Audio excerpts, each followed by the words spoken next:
In 1729, murderous pirate Blackbeard lords over a paradise of thieves and outlaws. I'm Commodore of this island. Blackbeard. We don't use that name yet. On board an English ship, a spy works undercover to protect a mysterious chronometer. So you're not really a physician, then? Oh, I am that. But I grant you, it's not all that I am.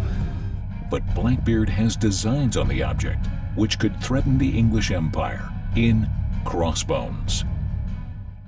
Hi, I'm Aaron, and I'm here with Rachel and Liz to talk about Crossbones, the new NBC drama starring John Malkovich. We've all just seen it.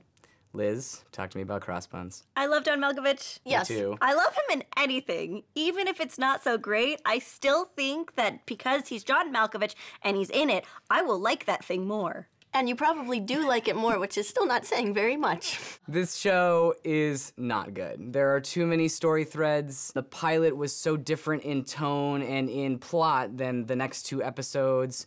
The character of Blackbeard, played by John Malkovich, was a different person in the pilot than he is in the next two episodes. I like pirate things. I like pirate You're stories. A boy, so you should. I am a young man, and I like pirate stories. And this was just not good. I don't fear death, Commodore.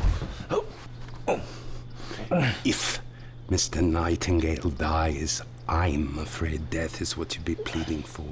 And it is exactly what you will not be granted. Not all those unflattering legends about me are untrue. I didn't feel like there was a huge contrast tonally. This is not an HBO show. This can't have the epic nature of Game of Thrones. So maybe we shouldn't start out with like a 30-person fight that can't be choreographed or shot nearly as well. It's just sloppy. And then we have also these awkward sex scenes where like literally we have a woman who's just finished having sex. She's under the covers. She grabs her nightgown, slips it on while she slowly slithers up to a standing position because you can't show that. Because this is NBC, let's focus on story and character instead of doing the things we can't do well. I didn't have major problems with story or character. It seems like you guys really didn't I like hated this the show. beginning and Thought the it was ending fine. of every episode. I think my Except problem, for two. my problem was that the expectation is that you go and you hear a John Malkovich pirate show, and Yeah. you think lots of pirate shenanigans will ensue. There were no pirate shenanigans, No. and a lot of the characters, other than John Malkovich and Tom Lowe, were indistinct. You couldn't tell them apart. Yeah. Except They for the were women. just blend together, and I really needed distinct personalities, and I wanted some fun. The show was very dour. It just felt like it didn't know what it wanted to be in terms of its characters and its plotting and just everything. It didn't feel like a fully formed show. Yeah, well, here's what it felt like to me, is like someone outlined the show, right?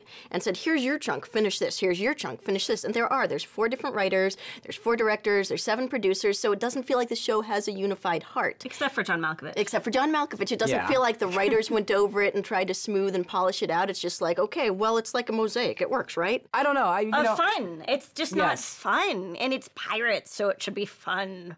I suspect that God is a clockmaker. He wound creation up, and now he sits back and watches it unwind. Whether to his pleasure or otherwise is any man's guess. Nobody is denying that John Malkovich is a super talented individual, and this character is interesting, and his performance is riveting, but he can't save an entire show. Richard Coyle, who plays the doctor, Tom Lowe, who's sort of like his buddy interest. His man crush. His man crush. He's quite good. Yeah. Because he starts off as a very staunch loyalist to the crown, and then you can see his allegiance sort of shifting, and that's interesting to watch. It's mishmashy, and then, Claire Foy, who plays Kate, who is in this love triangle, she's pretty, and she's talented, and I know why she's on the show, just so that male viewers would be like, ooh, a pretty white girl with big blue eyes, but... Yes, that's what they're thinking. Big blue eyes. Indeed. Although I see it finds you in shackles. Tom Lowe, at your service. What kind of service? Anything you command. If only you'd free my hands. It is vital that any servant of mine conduct himself properly. I hope you're not prone to unseemly conduct, Mr. Lowe. Well, I believe there's nothing good or bad, but thinking makes it so. Then you've washed up on the right island. The real problem is that just none of these characters have interesting things to do, and when they start having things to do, I don't understand why they're doing it. Plot devices, sir. Yeah, and then they drop it, and it's like, well, How many story threads are there? I don't even know. Like, what's going on? But I do think by episode 3, I started to like the show a little bit. I liked episode 2, and then I was disappointed by episode 3. But the amount of times that I feel something does not counteract the amount of times that I'm like, ah, God, this is so bad. But how many times did you enjoy Malkovich? Let's count that. Okay, every Maybe time. like 4 times? This feels, it's like I like the individual pieces, but it feels like a mosaic of little pieces I like instead of something that's a solid, uniformed item. Crossbones does not mark the spot at all. Sorry, John. Skip it. For the pure novelty of John Malkovich playing Blackbeard, I say go ahead and check it out and stream it.